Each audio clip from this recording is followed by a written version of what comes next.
Dear students and parents, welcome back to my channel. నేడే intermediate ఫలితాలు మరికొన్ని గంటల్లో రిజల్ట్స్ అయితే వచ్చేస్తున్నాయి. తెలంగాణ గవర్నమెంట్ వాళ్ళు కేశవరావు గారు రిలీజ్ చేయనున్నారు. ఇంటర్మీడియట్ ప్రథమ ద్వితీయ సంవత్సర పరీక్ష ఫలితాలు ఆదివారం 11 గంటలకు వెళ్ళనున్నాయి. ఇంటర్ బోర్డు కార్యాలయంలో ప్రభుత్వ సలహాదారు కేశవరావు, విద్యాశాఖ కార్యదర్శి యోగితాటాన ఫలితాలను విడుదల చేస్తారు. ఈసారి దాదాపు 9.5 లక్షల మంది విద్యార్థులు పరీక్ష రాశారు.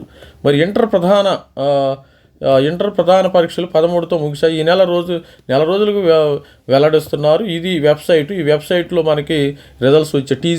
టీజీజీ ఈ వెబ్సైట్లో మనకి రిజల్ట్స్ వస్తాయి. వాట్సాప్ ద్వారా కూడా రిజల్ట్స్ వస్తాయేమో. ఇది వాట్సాప్ నంబరు. వాట్సాప్ ద్వారా కూడా రిజల్ట్స్ తెలుసుకునే అవకాశం. హాయ్ అని పేరు అందులో వచ్చిన వివరాల ప్రకారం తమ రోల్ నంబరు, సంవత్సరం గ్రూపు నమోదు చేసుకుంటే మీకు ఇంటర్ రిజల్ట్స్ వచ్చే అవకాశం. ఇక ఇంటర్మీడియట్ రిజల్ట్స్ వచ్చిన తర్వాత ఫలితంపై ఎవరు దిగులు పడవద్దు. ఎందుకంటే ఆత్మవిశ్వాసం మీకు సడలవద్దు. కెరటము స్టూడెంట్స్ కూడా చాలామంది కూడా సూసైడ్ అటెంప్ట్స్ అలాంటివి చూసుకుంటే అలాంటివి కాదు. ఇది కాకపోతే ఇంకోటి ఉందమ్మా దీని తర్వాత ఇమ్మీడియట్గా బెటర్మెంట్ జరుగుతుంది కదా. ఎవరు కూడా ఇబ్బంది పడాల్సిన అవసరం లేదు. పడినా లేచి జీవితంలో సవాళ్ళు ఎదురైతే ఓటమి. స్వామి వివేకానంద గారు కొన్ని కథనాలు అయితే ఇక్కడ వివరించారు.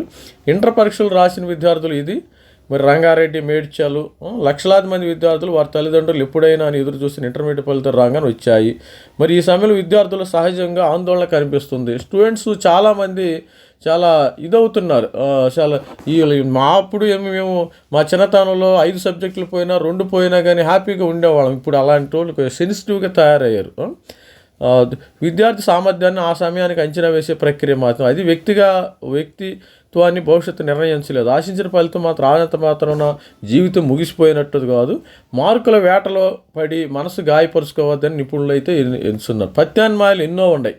ప్రతి ఓటమికి కొత్త పాఠం నేర్పుతుంది, విజయానికి దారి చూస్తుంది. చదువు అత్యధికంగా మార్కులు లేకుండా ఉన్న స్థానాలకి వచ్చేస్తుంది. అందుకనే ప్రతి ఒక్కళ్ళు ఎవరు కూడా ఆత్మవిశ్వాసం సడలించొద్దమ్మా.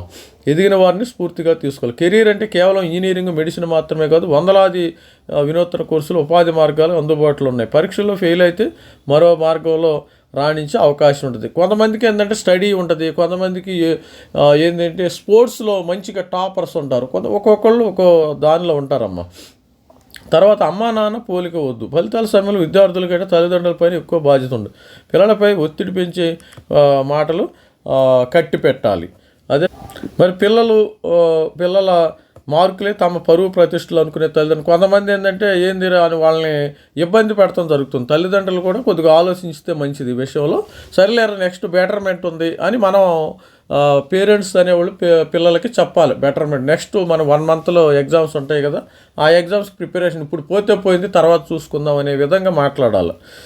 పక్కింటి వాళ్ళు, బంధువులు పిల్లలతో మనం పోల్చొద్దు. వాడికి ఎక్కువ వచ్చినాయి అంటే ఎవరిదో వాళ్ళే. మనం ఒకళ్ళతో ఎప్పుడు కంపేర్ చేసుకోకూడదు. కంపేర్ చేసిన మనము ఎప్పుడు పాజిటివ్తో కంపేర్ చేయాలి. వాళ్ళకిలాగా నువ్వు కూడా చదువుకో అని మనము సాఫ్ట్గా చెప్పాలమ్మా. పాజిటివ్ చేసి సాఫ్ట్ కార్నర్తో చెప్తే బాగుంటుంది. అంతేగాని ఆ పిల్లలు కరెక్ట్గా చదువుకో, నువ్వు కూడా చదువుకో, అలాగ ఉంటే నీకు కూడా వస్తాయి అనే విధంగా సాఫ్ట్ కార్నర్. అంతేగాని నెగిటివ్ కార్నర్తో ఎప్పుడు పోల్చుకో. విశాల ప్రపంచంలో విస్తృత అవకాశం. విద్యార్థుల జీవితాలు ఇంటర్మీడియట్ వారధి లాంటిది. భావోద్వేగాల నియంత్రణలో ఉంచుకోకపోతే ఇది వారధి లాంటిది. ఇంటర్మీడియట్ అనేది ఒక బ్రిడ్జ్ కోర్స్ అన్నమాట. జరిగే ప్రమాదం ఉంది. కొందరు విద్యార్థులు సరైన ఫలితాలు పొందక అంతమా జీవితంలో విఫలమైనట్టు భావించు. ఉత్తమ ఫలితాలు సాధిస్తే ఉప్పొంగి, ఆశించిన ఫలితాలు రాకపోతే నిరాశ చెందకూడదు. జీవితంలో ఎత్తుపల్లాలు ఉంటాయి. విశాలమైన ప్రపంచంలో విద్యాలు ఉంటాయి. విఫలమైన విజయానికి దారులు వెతుక్కాలని professor Kasim, principal, arts college. ఇలా ఎన్నో మనము జీవితంలో ఇదే అని ఫైనల్ అనుకోకూడదు. మనకు ఆల్రెడీ ఇంప్రూవ్మెంట్ ఉంది, రాసుకోండి, ఇబ్బంది ఏమీ లేదు. ఒక్కొక్కరికి ఒక్కో టాలెంట్ దేవుడు అనుగ్రహిస్తారు. ఇది స్టూడెంట్స్ కొన్ని గంటల్లో మనకి ఇంటర్మీడియట్ రిజల్ట్స్ వస్తే ఎవరు కూడా దిగులొద్దు. జీవితంతో దిగులొద్దు, ఆత్మవిశ్వాసం సడలొద్దు. Thank you. Bye. This is me Ravikumar signing up. Thank you.